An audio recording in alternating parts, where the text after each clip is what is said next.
I'd be willing to bet that you've had parenting moments where you just threw your hands in the air and said, I don't know. No one prepared me for this. I have them frequently. With 4 kids, I am constantly asking myself, what am I supposed to do with that? From funny things like convincing children to not drink bath water, to heartbreaking moments where your son or daughter slams the door in your face and swears to never speak to you again. Parenting can be relentless. I hear the line, kids don't come with an instruction manual all the time. And I understand the sentiment. Kids can often feel like one of those complicated pieces of IKEA furniture, but the vague pictures that help you build it are just missing. They're just a bunch of pieces laying on the ground that you somehow have to put together. I get it, but I actually don't believe we come into parenthood without any sort of blueprint or plan. None of us actually start with a blank slate. For one, we were all children once, so we at least have some picture of how our parents were with us. And for some of us, this is really a helpful start. But for many of us, this is a challenging and painful problem to overcome. On top of our default mode of how we were parented, our culture offers several blueprints for how to raise our children. The challenge we have when we start out is not that there are no blueprints for parenting, but that there are too many. And each of these blueprints promises the outcome we all want, to be good parents who raise great kids. Unfortunately, these blueprints won't help you put together the pieces of your child the way you hope you would. Over and over, they fail to live up to their promise and end up leaving us more frustrated, confused, and disconnected than when we started. I want to tell you the stories of 4 different families who fall into the 4 main parenting blueprints offered by our culture. Though they might not be packaged clearly or presented cohesively, I think they can be summed up in these 4 different parenting frameworks. The first is the get it right blueprint. Jaden and Adam longed for a child. After years of trying, they finally gave birth to a daughter they named Olivia. They loved Olivia and wanted to get it right as parents. So they read every book they could read. They listened to every podcast, followed all of the popular parenting Instagrammers. They tried to do everything by the book as deliberately as possible. They took meticulous care of Olivia's diet and schedule and got her all the best gear. They loved documenting their parenting journey on social media and made sure that everything about Olivia, especially photos and videos, looked perfect. As Olivia grew up and started to push back on the structures her parents placed on her, discipline was swift and strict. Jaden and Adam were very conscious of how other parents saw them. And so there was no room for Olivia to act out in public or really do anything in public that seemed out of line with being a well-behaved, respectful girl. Olivia was involved with church and expected to do well in school. She kept her room neat and did everything she could to show her parents that she was a good kid. But she wasn't perfect, which put a constant pressure on her to hide her imperfections from her parents. She also noticed that the public presentation of her family was often quite different from what she experienced at home. Her parents never disagreed in front of her, but she could hear the arguments from the bedroom. Her home felt polite, but not filled with love. When Olivia finally left for college, everything looked great on the outside of their family. Years of perfectionism, strictness, and working to get it right eroded the relationship she longed to have with her parents. She was ready to feel free to make mistakes, and free from her parents' constant judgment and watchful eye. Now, if you notice, Jaden and Adam's desire to get it right as parents was born initially out of love. And even as they launched Olivia into college, there was no questioning whether they still deeply loved her. But the choices she started to make when she finally got out on her own were not the outcome they had hoped for. Their attempts to get it right throughout parenting created a culture of hypocrisy and fear in the home that ultimately pushed their daughter away. The get it right blueprint is common and a very tempting strategy to embrace. On the one hand, it's a logical and good thing to want our kids to do the right thing. The problem with this blueprint is not the desire for our kids to get it right. The problem happens when we make getting it right the primary focus of our parenting. When our ultimate goal for our kids is to get it right, there's often little room for mistakes. It's typically driven by fear and a desire to control our children's behavior. Unfortunately, the get it right blueprint tends to view children as people to control or a product to perfect.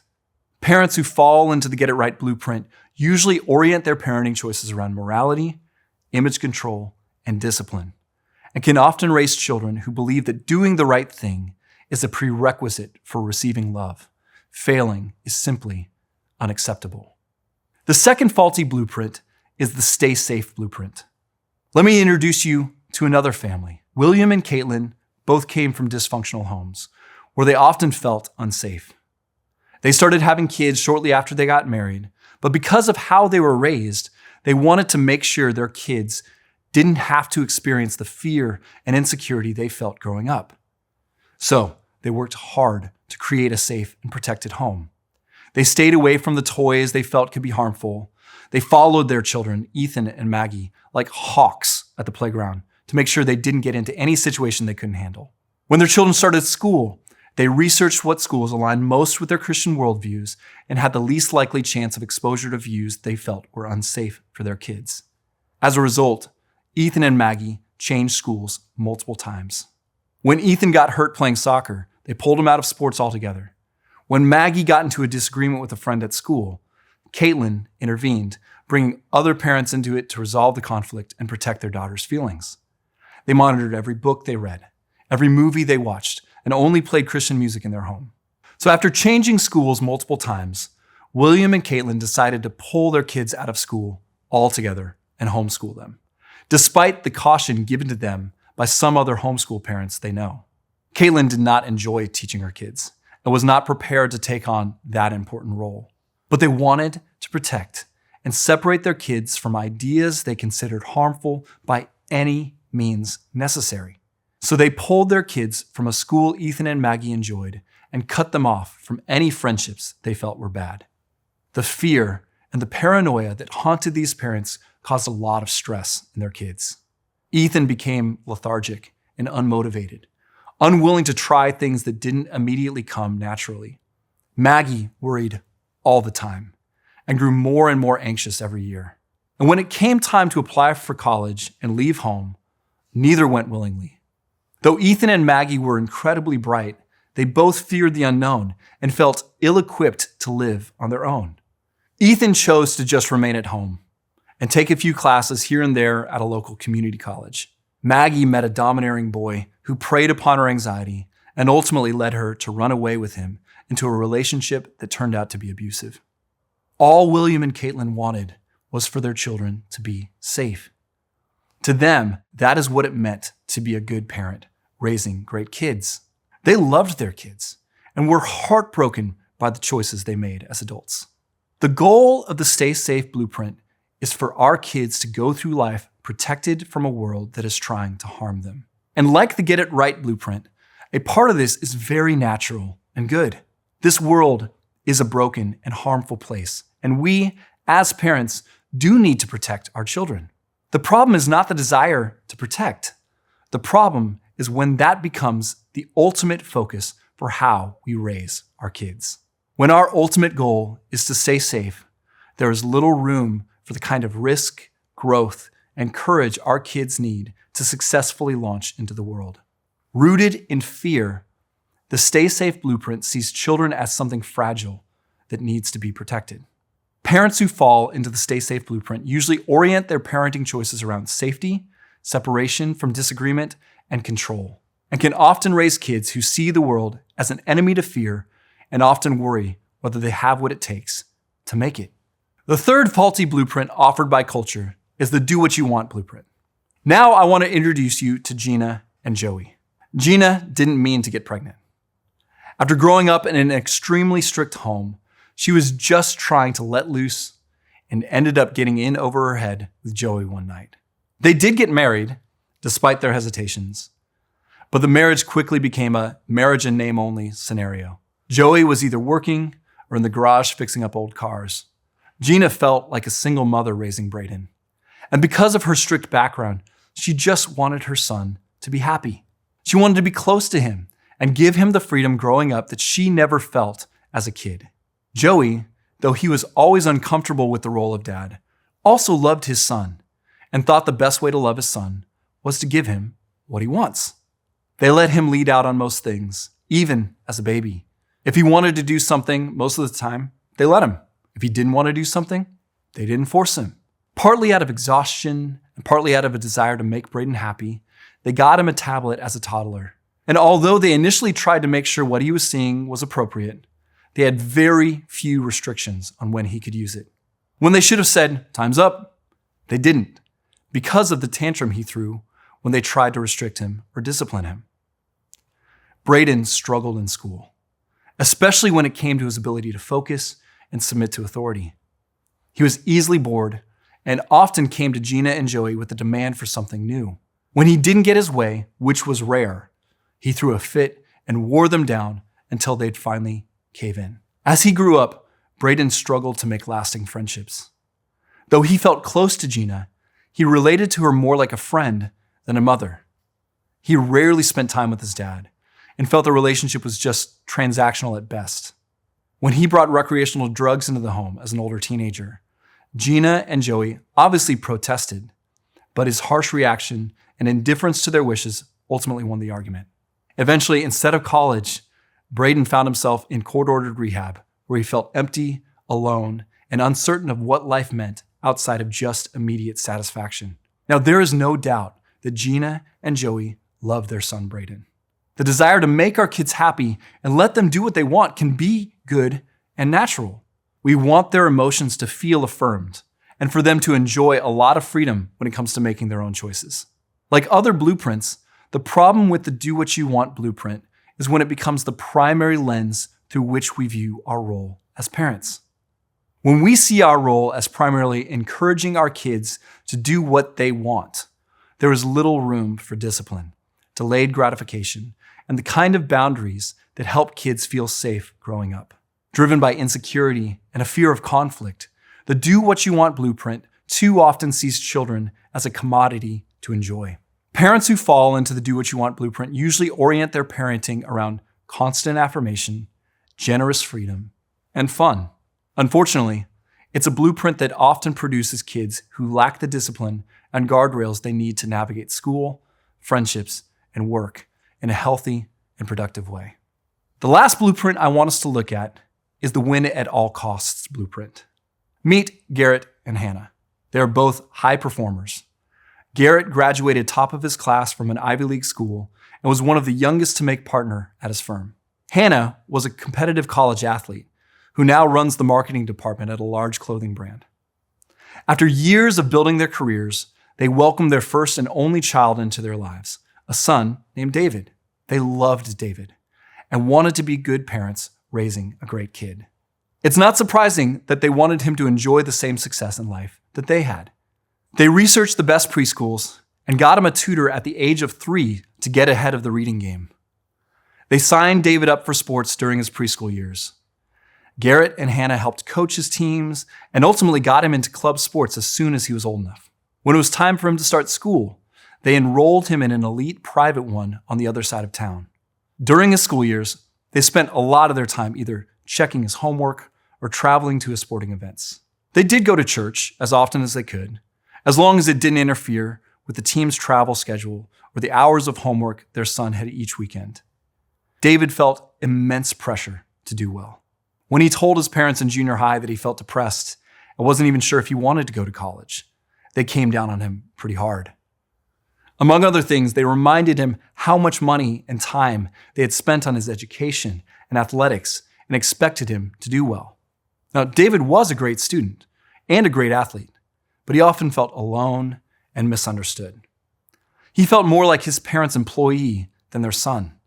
There wasn't much laughter in his childhood, and he couldn't really remember the last time they all just relaxed. His junior year, Garrett and Hannah hired an admissions specialist who coached David as he applied to different elite colleges. His parents were very involved and supportive, but that support came with a high expectation to succeed. Anytime David complained about the pressure he felt or voiced any thought of wanting to do something different with his life, his parents ignored his pleas and often scolded him for complaining. Now, of course, he got into multiple schools, And he ultimately went to his dad's alma mater, but it wasn't a joyful experience for him. When he left home, he felt deep resentment toward his parents. He struggled his first year and got severely depressed. The pressure to win at all costs felt overwhelming, and he spent most of his visits home either fighting with his parents or just ignoring them. Now, like all of these other stories, there is no doubt whether or not Garrett and Hannah loved their son. They worked hard, and they sacrificed a lot to set him up for success. This is natural and good in its right place. Every parent wants their kids to succeed and is willing to sacrifice for those opportunities. But also, like the other stories, their win at all costs blueprint ended up doing significant harm to their relationship with their son when it became the ultimate blueprint for their parenting. When we see our role as parents to help our kids win at all costs, there is little room for failure, vulnerability, and candid relationships. Driven by ambition, the win at all costs blueprint sees children as investments that ultimately yield a good ROI. Parents who fall into the win at all costs blueprint usually orient their decisions around success, competition, and results, and can often raise kids who see life as a game to win and struggle to navigate their own emotions beneath the pressure to perform. Now, if you're feeling discouraged, or maybe even a little self-conscious after hearing these stories, please don't. For one thing, I've kind of used extreme examples to illustrate the points. And the fact is that every parent, including myself, struggles with parenting by these blueprints. These are the different instruction manuals given to you when your child is born. And every single one of these has a part that is good. We all want to get it right and help our kids make the right decisions. We all want to keep our kids safe and protect them from the very real harm the world has to offer. We all want our kids to enjoy life and feel the freedom to be themselves. And we all want our kids to succeed. The challenge that we face as parents is that when any of these blueprints become the primary blueprint we use to build up our home, they fail. These blueprints are incapable of building the kind of kids that can easily thrive, especially when you factor in the point we made in our last session about the sin and brokenness in ourselves, our kids, and the world.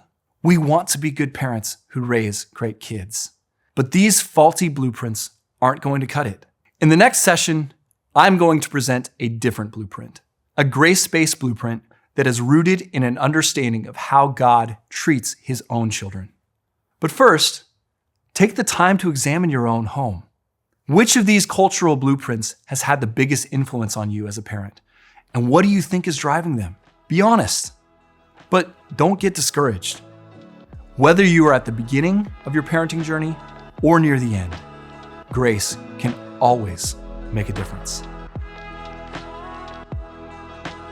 Grace-Based is proud to offer our resources for free because of the generosity of people like you. To join in the work of transforming families, go to gracebased.com/give.